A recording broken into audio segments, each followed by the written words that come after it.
Mani sauc Viesturs Kairišs, es esmu Dailes teātra mākslinieckais direktors, bet arī es esmu režisors.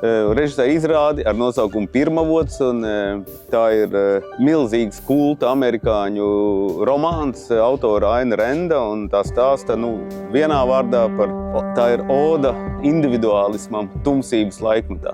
Tieši par šodienu.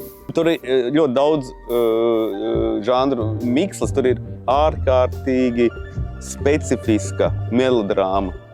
Mīlas stāsts ļoti, ļoti unikāls. Tas ir stāsts, kas man īpaši tūs, tas ir par mākslinieku, par arhitektu, par viņa izvēli. Tas ir stāsts par sabiedrību, kā sabiedrība grib individus kastrēt un padarīt par tādiem skrūvītēm, manipulējumam. Un tas ir stāsts par to, cik lielā mērā tu drīkst iziet uz kompromisiem un cik lielā mērā tev ir jānosargā savs autentisms, savs es.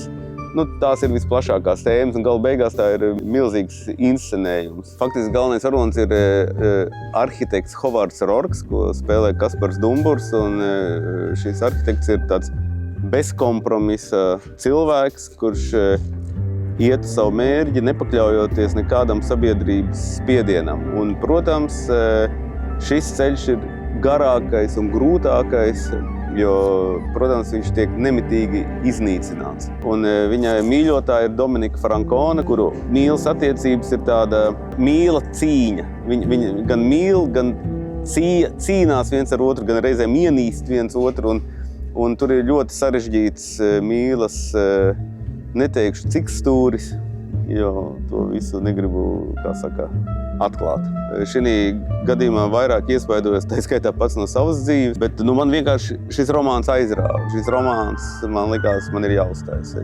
Man nav tāda mērķa, vienkārši šī sajūta, ko radīja šī romāna izlasīšana, likās, ka tas ir darbs, kas ir man jāizdara. Šis darbs tiek būvēts uz Dailes teātra klints, respektīvi uz šiem mehānismiem, un skaidrs, ka tas ir milzīgs sarežģīts aparāts. Mēs gribam, ka tā ir tāda urbāna vide, ka viss tikai kustās un visu laiku kā pilsēta, kā Ņujorka, kas nekad netiek pabeigta, nekad netiek uzcelta. Ja man izdosies šo izrādi uztaisīt, es varēšu teikt, jā, kaut ko ir izdevies izdarīt.